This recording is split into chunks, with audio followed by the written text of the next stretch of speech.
That's my कानूनी page.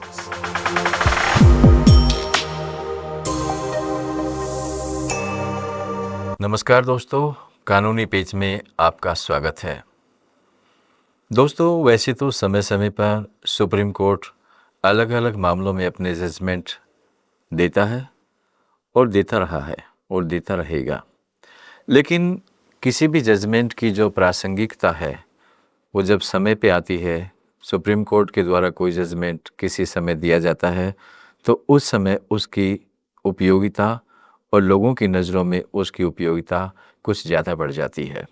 हाल ही में 4 अगस्त 2026 को सुप्रीम कोर्ट ने एक फैसला सुनाया है जिसमें वरिष्ठ नागरिकों के बारे में ये बताया गया है कि वरिष्ठ नागरिक अपने जो एक्वायर्ड प्रॉपर्टी है उसको कैसे खाली करा सकते हैं अपने परिवार के सदस्यों से, अगर वहाँ पर न्यूसेंस क्रिएट होता है या उनका रेस्पेक्ट नहीं होता है।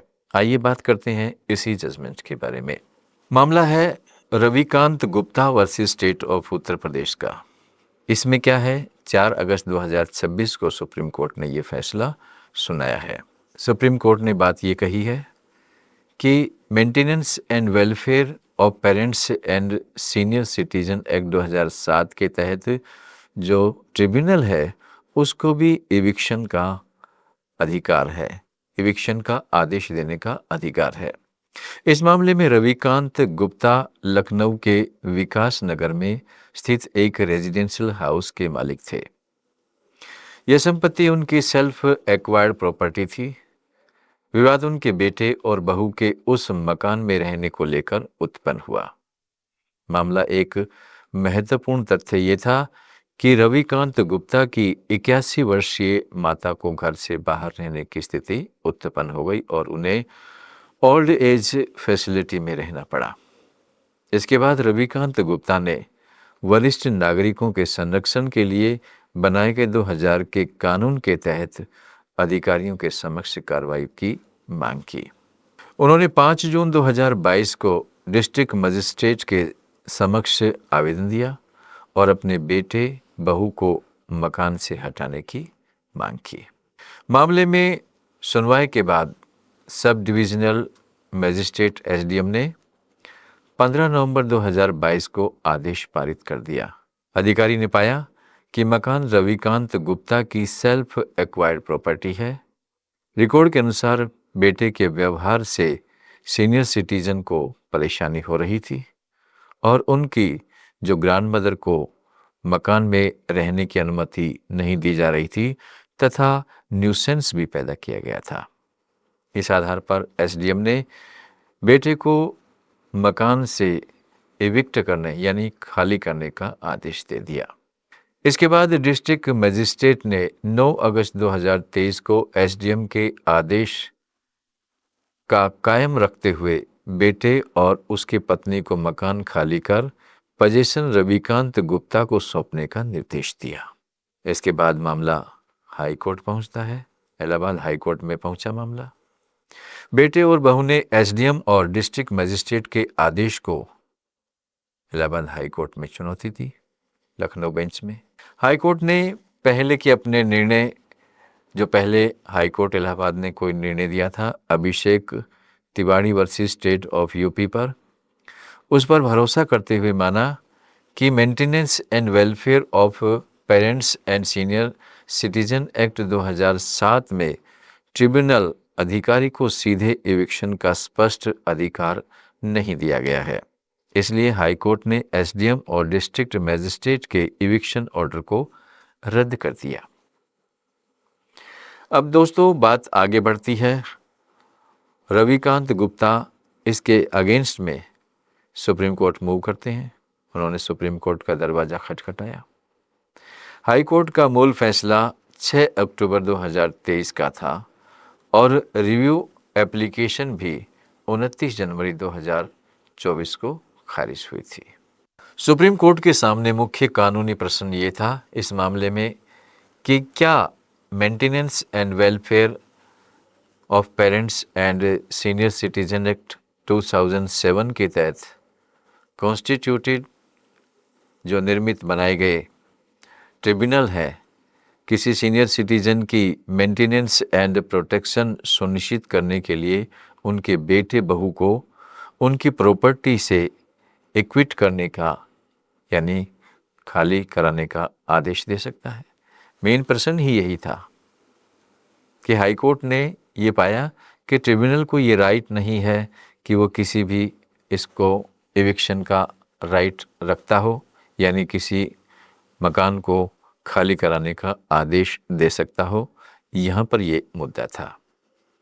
कानून में एविक्शन शब्द को एक स्वतंत्र और स्पष्ट रेमेडी के रूप में विस्तार से नहीं लिखा गया है। इसलिए विवाद यह था कि क्या ट्रिब्यूनल की स्टैट्यूटरी पावर में एविक्शन की जो पावर है वो भी शामिल है। सुप्रीम कोर्ट ने इलाहाबाद हाई कोर्ट का फैसला सेट असाइड कर दिया और ट्रिब्यूनल द्वारा पारित एविक्शन ऑर्डर को रिस्टोर कर दिया गया।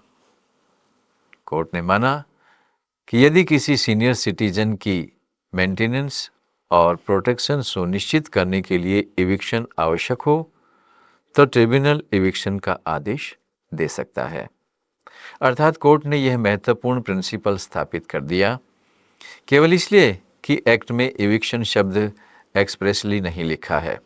ट्रिब्यूनल ने ऐसी इंसिडेंटल पावर से वंचित नहीं किया जा सकता, यानी सुप्रीम कोर्ट ने कहा कि ट्रिब्यूनल को हम यानी वंचित नहीं कर सकते हैं इस तरह से जो इंसिडेंटल पावर होती है। सीनियर सिटीजन की सुरक्षा और मेंटेनेंस सुनिश्चित करने के लिए आवश्यक रेमेडी हो तो वहाँ पर ऐसा नहीं किया जा सकता, यानी वहाँ पर उस ट्रिब्यूनल को ये पावर होगा। इस जजमेंट का दोस्तों ये अर्थ नहीं है कि हर माता पिता अपने बेटे को केवल इसलिए घर से निकाल सकते हैं क्योंकि वे सीनियर सिटीजन है।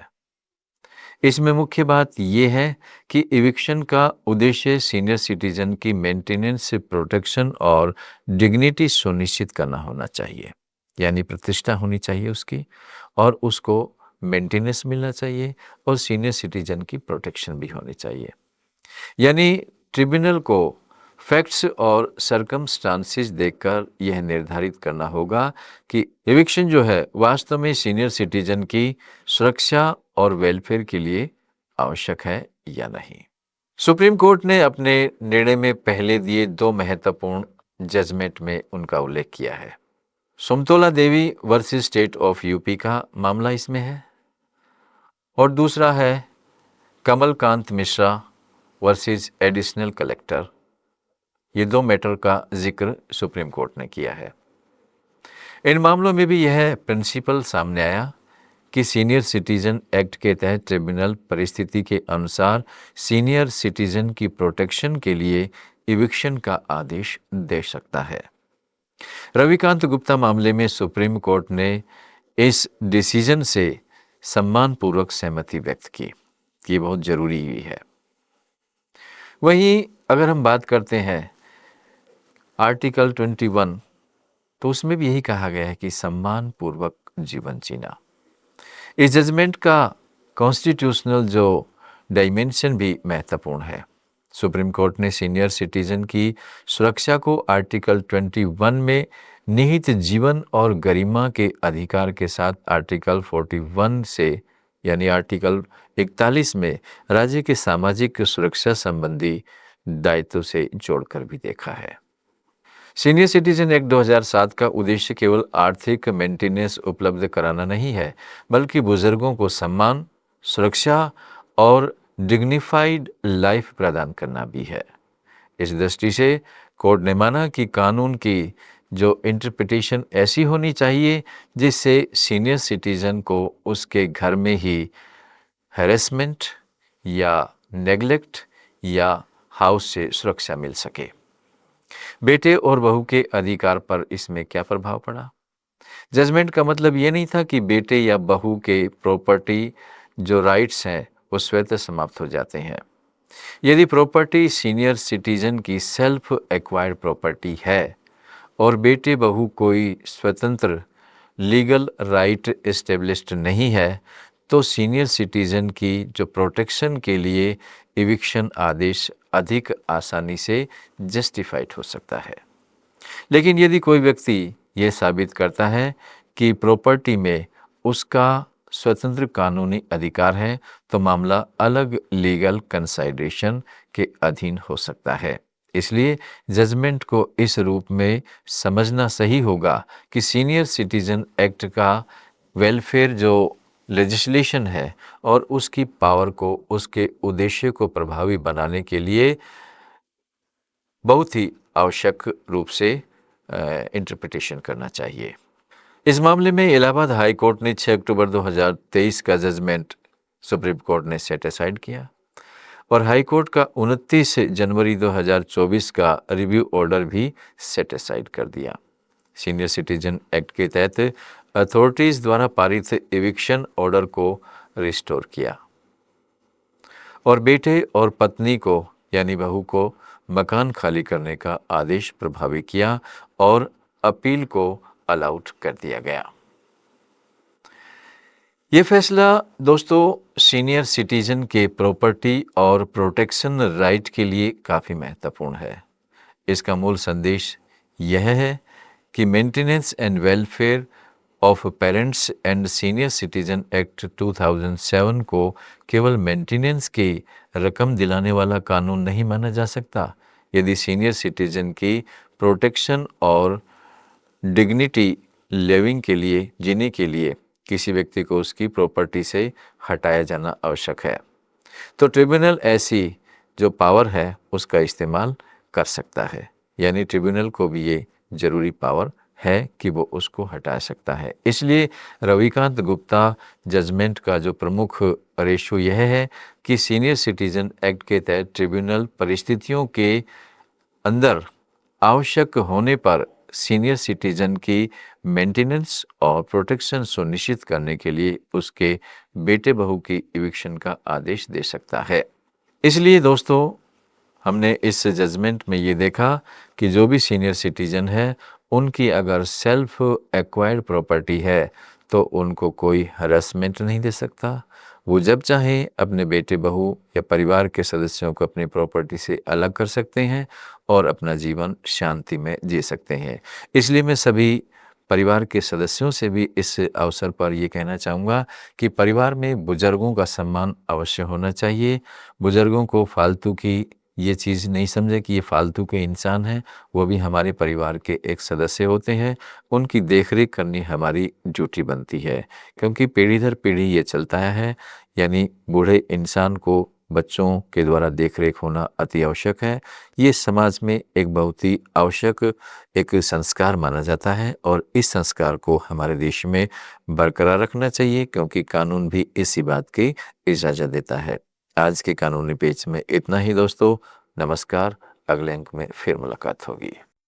आप सुन रहे थे let's smile more than radio. Follow कीजिए हमें हमारे सोशल मीडिया प्लेटफॉर्म्स पर। It's time for news. It's time for more than radio. Presenting the first radio news app, Let's Mic. Let's Mic, a news-based app on your phone where you get to watch and listen news, talk shows, interviews, radio show podcasts. On Let's Mic, you get all relevant information of TV, print, radio, podcast, and digital. Let's Mic talks about every segment of life.